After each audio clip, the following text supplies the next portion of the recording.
अस्सलाम वालेकुम व्यूअर्स, उम्मीद है आप सब खैरियत से होंगे। और आपने लास्ट वीडियो हमारी कोविड के ऊपर यानी कोरोना वायरस के ऊपर देखी होगी, यकीन तौर के ऊपर, जिस पे हम लोगों ने कोशिश की थी कि आपको इन्फॉर्म किया जाए इसके बारे में कि एपिडेमिक्स क्या होते हैं, किस तरह से फैलते हैं और इनफैक्ट इसकी हिस्ट्री क्या है। सो इस वीडियो में सबसे पहले तो आपको ये बता दूं कि आप इस वीडियो को ना तो फौरी तौर पर लाइक कीजिएगा, ना ही अभी चैनल को सब्सक्राइब कीजिएगा, क्योंकि ये वीडियो बहुत इंपॉर्टेंट है। और एंड पे यानी जब आप इस वीडियो को पूरी तरह देख चुके हों तब आप काइंडली इसको लाइक करना का सोचें और सब्सक्राइब करें, और आप यकीनन इसको लाइक करेंगे। ख़वातीन और हज़रात, इंसानियत पिछले 300 साल से एक बहुत बड़े रश में है। हम इसे कहते हैं the age of industrial revolution. पहली दफा जब हम लोगों ने स्टीम इंजन इजाद किया था back in 17th century, steam engine की इजाद से फायदा ये हुआ था कि रॉ मसल पावर जो इंसान और जानवर मिलके लगा रहे थे, अब वो एक सिस्टमैटिक मशीन में कन्वर्ट की जा सकती है, उससे जनरेट की जा सकती है। स्टीम इंजन की इजाद के बाद बहुत सी ऐसी चीजें ऑटोमेट हुई पहली दफा, जिन्हें आम हालात में हम लोग अपने हाथ से करते थे, यानी मसल पावर। फिर वही बात आ जाती है कि जैसे एक काम आपका ट्रैक्टर कर रहा है आपके लिए, तो वो पहले आपको अपने जानवरों के साथ फील्ड को प्लॉव करने के लिए यानी खेत में हल चलाने के लिए आपको देहकान अपने हाथ से सारे काम करता था या छोटे मोटे टूल्स यूज करता था। ट्रैक्टर आया तो उसने बहुत सारी चीजों को रेवोल्यूशनाइज कर दिया। यहां पे एक चीज बहुत अहम है कि इसी इंडस्ट्रियल रेवोल्यूशन के 4 version, starting from industrial revolution 1 to Industrial Revolution 2, then to Industrial Revolution 3 and Industrial Revolution 4. ये Industrial Revolution 4, जिसे इंडस्ट्री 4.0 भी कहा जाता है, इस वक्त मौजूद है।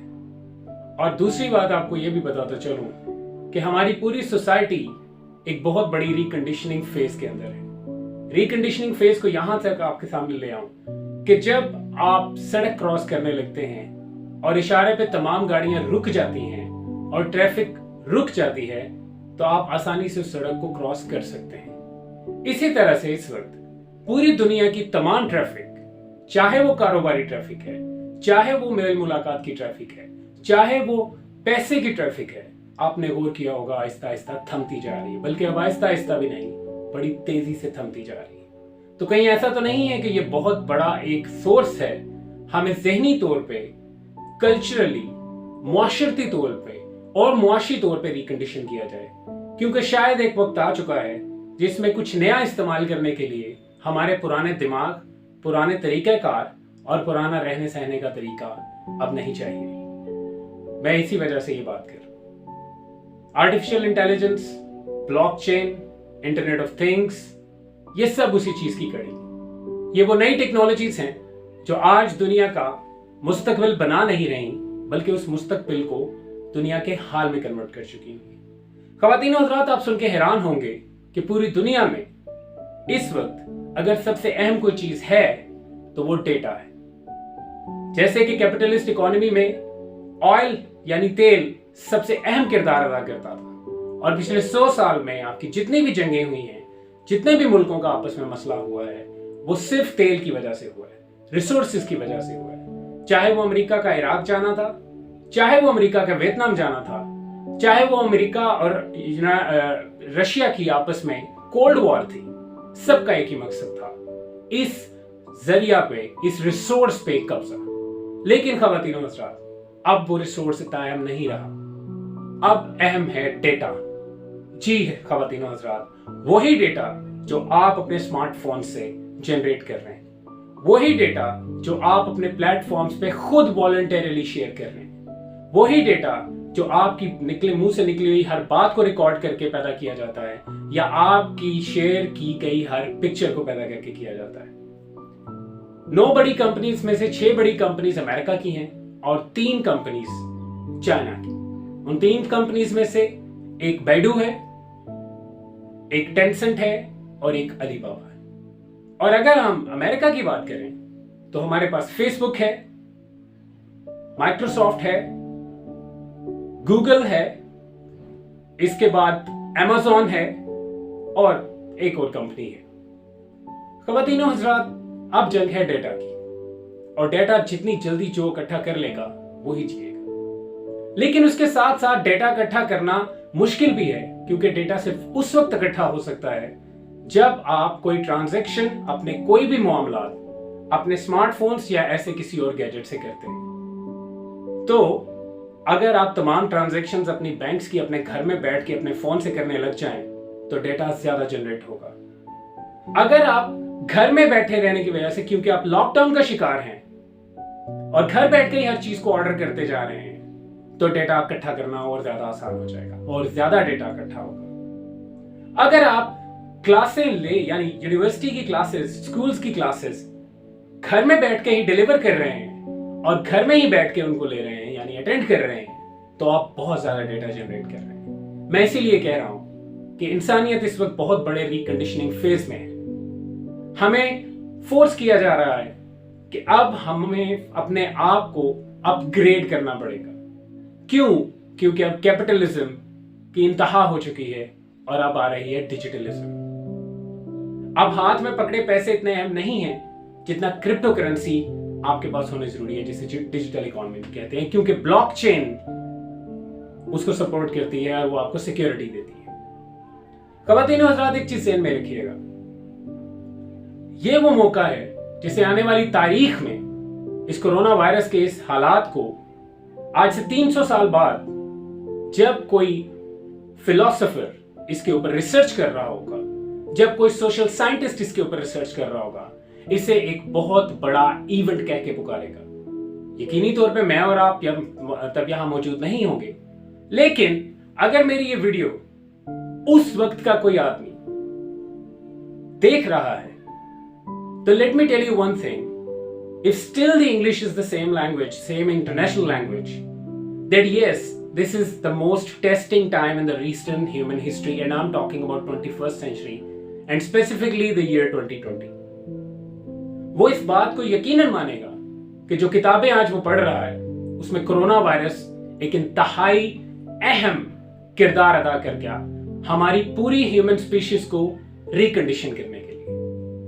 अब यहां पे दो हालात, ज़हन में रखिएगा कि यह परेशान कुन सूरत हाल भी हो सकती है और नहीं भी हो सकती। बहुत सारी ऐसी टेक्नोलॉजी अब सामने आ गई है जो पहले हम लोगों के सामने कभी भी मौजूद नहीं थी। यानी कि चाइना ने 2 महीने में किस तरह से कोरोना वायरस पे काबू पाया। चाइना ने ड्रोन्स को अपनी सड़कों पे उतारा। चाइना ने एक ऐसा रोबोट मुतारिफ करवा दिया है जो खुद से मरीज का टेम्परेचर नोट करता है, उसका ब्लड प्रेशर नोट करता है और साथ ही साथ उसको इंजेक्शन भी दे देता है जो रिक्वायर्ड है। यानी कि अब चाइना को नर्सेज की जरूरत शायद कभी मौजूद नहीं होगी। इसी तरह से अगर आप आगे चलें तो चाइना ने तकरीबन 150 बिलियन डॉलर्स, ये उनका हदफ है कि 2030 तक 150 बिलियन डॉलर्स की इकोनॉमी वो सिर्फ आर्टिफिशियल इंटेलिजेंस से जनरेट करेंगे। इस टेक्नोलॉजी को ज्यादा मौसर करने के लिए अब जरूरी है कि उन लोगों को भी दिमागी तौर पे उस सतह पे लाया जा सके ताकि वो इस टेक्नोलॉजी के साथ अपने आप को जोन कर लें, क्योंकि ये वाकई एक रेवोल्यूशनरी टेक्नोलॉजी है। और ये 2-3 महीने, 4 महीने, 6 महीने, जितना भी अरसा होगा, पहले तो ये आपको बता दूं कि ये 4 से 6 महीने का सारा पैनिक रहेगा, इससे ज्यादा नहीं रहेगा। ये आपको रिकंडीशन कर देगा कि अब आप वर्क फ्रॉम होम मजबूरन करेंगे, स्टडी फ्रॉम होम मजबूरन करेंगे, ई लर्निंग मजबूरन करेंगे। और अंदाजा कीजिए कि इस सब का फायदा किन कंपनीज को हो रहा है? वो तमाम कंपनीज जो इस वक्त डिजिटल प्लेटफॉर्म्स पे डिजिटल सॉल्यूशंस प्रोवाइड कर रही हैं, जो पहले लोग बाय चॉइस लेते थे लेकिन अब मजबूरी में लेंगे, जिसकी एक एग्जांपल मैं आपको पहले ही दे चुका हूं। जूम एक बहुत बड़ा प्लेटफॉर्म है, माइक्रोसॉफ्ट टीम एक बहुत बड़ा प्लेटफॉर्म है जिसे बहुत कम लोग इस्तेमाल कर रहे थे। खास करके आपके एजुकेशन सेक्टर में पूरी दुनिया में इसको ज्यादा इस्तेमाल नहीं किया जाता था, लेकिन अब इस लॉकडाउन की वजह से हर बंदा, चाहे वो किसी दफ्तर में काम कर रहा है, घर बैठा इन्हीं सारे प्लेटफॉर्म्स की मदद से ऑटोमेटिकली एक दूसरे से कनेक्टेड है। इसमें 2 पहलू हैं। पहला, शायद अब बहुत सारा पैसा जनरेट होगा और वो अपनी उस रिसर्च को एक नए फेज पे लेके जाएंगे जिसे हम आर्टिफिशियल जनरल इंटेलिजेंस कहते हैं। दूसरी सूरत में अगर ऐसा नहीं होता तो वो शायद बहुत सारा पैसा जरूर कमाएंगे, जो एक पुरानी कैपिटलिस्ट इकोनॉमी का सिंपल फार्मूला है कि मैं तुम्हारे पैसे पे अपना कारोबार खड़ा करूंगा और उसी पैसे से तुम्हारे से और पैसा निकालने के तरीके पैदा करूंगा। सो हम सोशली अब कंडीशन किए जा रहे हैं। हमारी बाइंग हैबिट्स बदली जाएंगी, हमारी रीडिंग हैबिट्स बदली जाएंगी, हमारी सोसाइटल हैबिट्स बदली जाएंगी। हमें ये कहा जा रहा है कि घरों में लॉकडाउन रहो, और ये हमारे लिए मजबूरी है इस वक्त, क्योंकि जिंदा रहने के लिए आपको लॉकडाउन होना पड़ेगा। लेकिन इंसान में एक मसला ये है कि अगर 21 दिन तक उसको किसी एनवायरनमेंट में रखा जाए तो वो इस एनवायरनमेंट का इस तरह से आदी हो जाता है कि शायद दोबारा वहां से वापस ना आ सके। और अगर यही काम आप 3 महीने तक कर दें, यानी 90 दिन तक कर दें, तो हमारी पूरी मेंटेलिटी यानी दिमागी सारा सिचुएशन हमारी रीवायर हो जाती है। अब शायद आपको अंदाजा हो रहा होगा कि दुनिया किस डगर पे चल रही है। ख़वातीन और हज़रात, ये मौका ऐसा है कि इस लॉकडाउन को आप अपनी बेहतरी के लिए इस्तेमाल करें। किस तरह से इस्तेमाल कर सकते हैं? हम आइसोलेटेड हैं, we are being called a social animal. इसकी वजह क्या है? क्योंकि इंसान उसी वक्त खुश रहता है जब वो दूसरे इंसानों में बैठा हो। लेकिन अब हमारे पास एक दूसरे के साथ कनेक्शन का एक ही जरिया है, और वो है वर्चुअल कनेक्शन। जैसे इस वक्त मैं अपनी बात आप लोगों को बजाय आपके पास मौजूद होने के आपके सामने एक वीडियो के थ्रू पहुंचा रहा हूं, और वो प्लेटफॉर्म यूट्यूब दे रहा है। इसी तरह से अब हमारी सोसाइटल वैल्यूज चेंज होंगी। ख़वातीन और हज़रात, युवाल नोआ हरारी एक बहुत बड़ा जबरदस्त ऑथर है। युवाल कहता है कि आने वाला दौर या डेमीगॉड्स का है या यूजलेस पर्सन्स का। ये 3-4 महीने जो लॉकडाउन में आप गुजारेंगे, ये डिसाइड करेंगे कि क्या आप आने वाले दौर में इंसान होंगे या इंसान नुमा बंदर। यही बात एज इट इज युवाल अपनी किताब होमो ड्यूस में कहता है। दूसरी बात, मैक्स टेगमार्क एक बहुत बड़ा एआई एंथुसियास्ट है, फ्यूचर टेक्नोलॉजी में बहुत बड़ा नाम है। उसकी एक किताब लाइफ 3.0 है, और लाइफ 3.0 में वो कहता है कि दुनिया इस वक्त जिंदगी के तीसरे वर्जन में आ गई है। ऐसे वर्जन में जिसमें अब हम लोग सिर्फ कवानीन को फॉलो नहीं करेंगे, बल्कि कवानीन को अपनी मर्जी से एडजस्ट भी कर सकेंगे। हजरात, वो कौन से कवानीन है? वो कवानीन है कुदरत के कवानीन। इस वीडियो में मैंने आपको सिर्फ यही इंफॉर्मेशन देनी थी कि सिनेरियो है क्या। ये दूसरी किस्त है, इससे पहले पार्ट का लिंक डिस्क्रिप्शन में मौजूद है। अब मैं आपसे एक बात जरूर करूंगा कि आपको इस वीडियो को लाइक करने को दिल यकीनन कर रहा होगा, और इस चैनल को सब्सक्राइब करने को भी कर रहा होगा, और आपका दिल कर रहा होगा कि आप बेल आइकन दबा दें ताकि आने वाली कोई भी ऐसी अच्छी इंफॉर्मेशन स्किप ना हो सके। बहुत शुक्रिया आपके पेशेंस का। इस तरह की इंफॉर्मेशन लेके मैं आता रहूंगा। अपना ख्याल रखिएगा।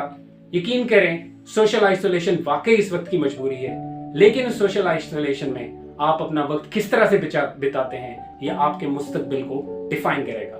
बहुत शुक्रिया। अपना और अपने प्यारों का ख्याल रखिएगा। हम जल्द एक नई वीडियो के साथ आपके सामने हाजिर होंगे। फी अमान अल्लाह।